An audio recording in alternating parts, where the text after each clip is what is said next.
सरना सनातन जो बातें हैं वो हमारी बातें नहीं हैं, वो राजनीतिक बातें हैं और राजनीति से पाड़ा समाज को कुछ भी लेना देना नहीं।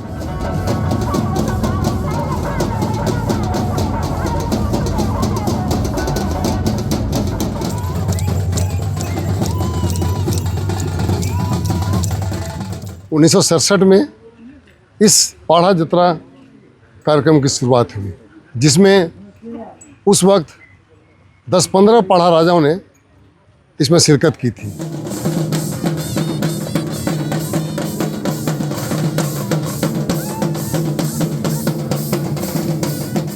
हम एकता की बातें करते हैं, समाज को जोड़ने की बातें करते हैं और लोग उन सब मुद्दों को उठा करके समाज की तोड़ने की बातें करते हैं।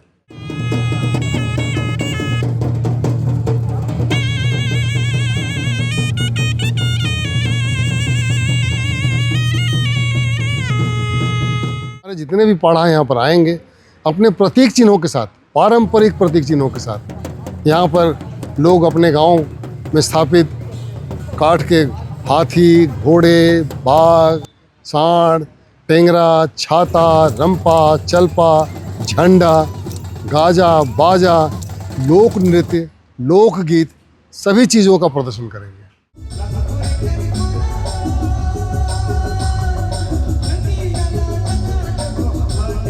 आज से 60 वर्ष पूर्व हमारे पिताश्री स्वर्गीय करमचंद भगत जी जब पहली बार इस क्षेत्र से विधायक बने, समाज के लिए वो हमेशा अगुवाई करते थे। छात्र नेता भी जब थे तो आदिवासी नेता के रूप में वो प्रसिद्ध थे।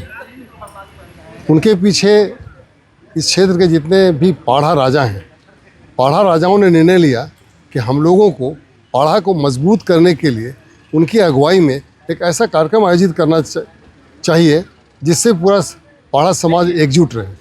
और उसी के बाद 1967 में इस पाड़ा जतरा कार्यक्रम की शुरुआत हुई, जिसमें उस वक्त 10-15 पाड़ा राजाओं ने इसमें शिरकत की थी।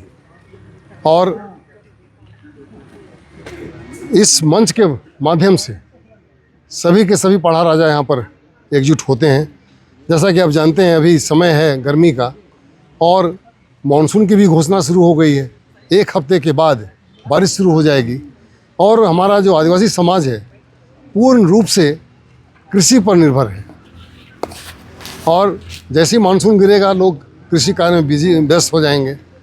आदिवासी समाज कोई भी त्यौहार मनाता है तो वह प्रकृति और कृषि आधारित ही होता है।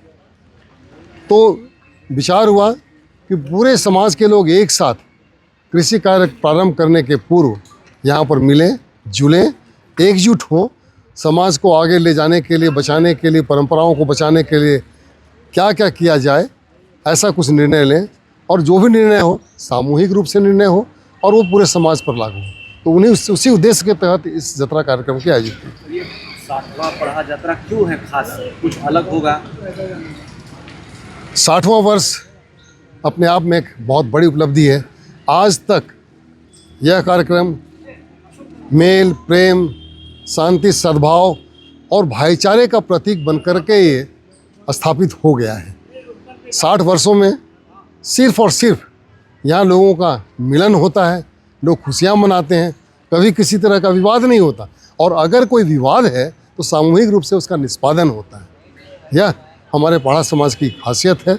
हम सब एक हैं, पूरा पाड़ा समाज एक है। सर, यहाँ पर पाड़ा व्यवस्था की कुछ झलकियाँ भी देखने को मिलेंगी क्या? निश्चित रूप से हमारे जितने भी पाड़ा यहाँ पर आएंगे अपने प्रतीक चिन्हों के साथ, पारंपरिक प्रतीक चिन्हों के साथ, यहाँ पर लोग अपने गांव में स्थापित काठ के हाथी, घोड़े, बाघ, सांड, टेंगरा, छाता, रंपा, चलपा, झंडा, गाजा, बाजा, लोक नृत्य, लोकगीत सभी चीज़ों का प्रदर्शन करेंगे। आने वाले समय में कई सारी चुनौतियां होंगी, जिस तरह से आप काठ के घोड़े, हाथी, मगरमच्छ, रंपा चंपा की बात कर रहे हैं, तो क्या ये युवा पीढ़ी आने वाले समय में इसको सहेज पाएंगे, संभाल पाएंगे? ऐसा क्या कुछ करेंगे कि ये फिर आने वाली पीढ़ी है जो इसको सहेजे, आगे तक चलता रहे अनवरत? बदलाव अभी से ही दिखने लगा है। पहले जब लोग खेती का काम करते थे तो खेत जब जाना होता था तो अपनी फसल को लाने के लिए बंगी में, कंधे में उठा के लाते थे। हाथी घोड़े का भी जो सवारी निकलता है तो हमारे गांव के लोग जो कि स्वभाव से ही कृषक हैं, मजदूर हैं और खेतों में काम करने वाले हैं, तो वो लेकर के आते थे। धीरे धीरे समस्याएं आने लगी हैं। लोगों को ढूंढना पड़ता है कि भाई हमारे हाथ में घोड़ा है, हाथी है, उसको ढोए कौन। निश्चित रूप से जब लोग पढ़ने लिखने लगते हैं तो वो काम उनको लगता है कि नहीं, ये काम मेरा नहीं है। लेकिन अगर सब लोग यही सोचने लगेंगे तो अपनी परंपराएं, अपने रीति रिवाज वो समाप्त होने लगेंगे। लेकिन हम लोगों ने इसको बचा के रखा है। आज के युवाओं को, आदिवासी समाज के युवाओं को क्या संदेश दीजिएगा, क्योंकि पढ़ा व्यवस्था आदिवासियों की एक स्वशासन व्यवस्था है, तो क्या संदेश रहेगा आज के युवाओं को, खास करके नए जनरेशन जेनजी के लोगों को? बहुत अच्छा सवाल है आपका। निश्चित रूप से जब समय के साथ साथ पूरा देश, पूरी दुनिया विकास की ओर अग्रसर है, लोग एआई की बातें करने लगे हैं। इवन खेतों में भी एआई का प्रभाव देखने को मिलता है। आज जब धन की रोपनी भी हो रही है, धन की कटनी भी हो रही है, तो वो एआई आधारित है। अगर हम समय के साथ नहीं चलेंगे तो हम कहीं ना कहीं पीछे छूट जाएंगे। तो हमारे युवाओं को भी पढ़ाई लिखाई करनी चाहिए और देश के विकास के साथ में भागीदारी करनी चाहिए। लेकिन एक बात यह भी विचार करना है कि हमारी परंपराएं बची रहें, हमारे रीति रिवाज बची रहें, तभी हमारा समाज बचा रहेगा। हमारा समाज प्रकृति आधारित है, हम प्रकृति के पुजारी हैं। जब तक प्रकृति सुरक्षित है, हम सुरक्षित हैं। अगर प्रकृति दिनों दिन जैसा समय देखने को मिल रहा है, जो ग्लोबल वार्मिंग हो रही है, आज खेतों में पानी नहीं है, ये दुष्परिणाम है वातावरण के, जो ग्लोबल वार्मिंग हो रही है उसकी। इन सब चीज़ों के प्रति, इन सब चुनौतियों के प्रति हमें सचेत रहना होगा। आज हाँ सर, आप एक सामाजिक व्यक्ति हैं। आज पाढ़ा जतरा महोत्सव भी,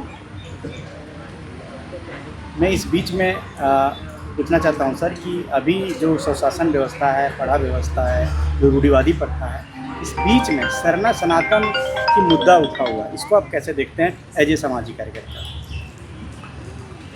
देखिए, सरना सनातन जो बातें हैं वो हमारी बातें नहीं हैं, वो राजनीतिक बातें हैं। और राजनीति से पढ़ा समाज को कुछ भी लेना देना नहीं है। हम एकता की बातें करते हैं, समाज को जोड़ने की बातें करते हैं, और लोग उन सब मुद्दों को उठा करके समाज की तोड़ने की बातें करते हैं।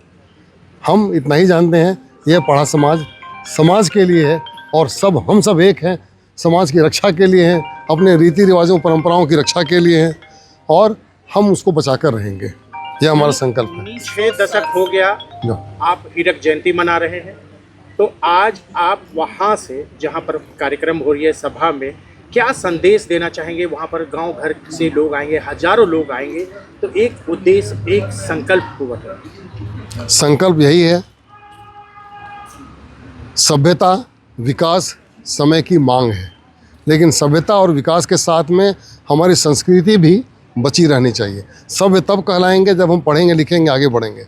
लेकिन जैसा कि देखा गया, आमतौर पर लोग पढ़ते हैं लिखते हैं, शहरों की ओर कूच कर जाते हैं, गांव कहीं ना कहीं पीछे छूट जाता है। आप गांव के प्रति अपना मेल प्रेम सद्भाव को बनाए रखिए, लगाव को बनाए रखिए। असली जीवन और असली जीवन का आनंद गांव में ही है। आप अगर आगे बढ़ रहे हैं तो अपने गांव को भी आगे ले जाने का प्रयास कीजिए, और तभी हम आगे बढ़ पाएंगे।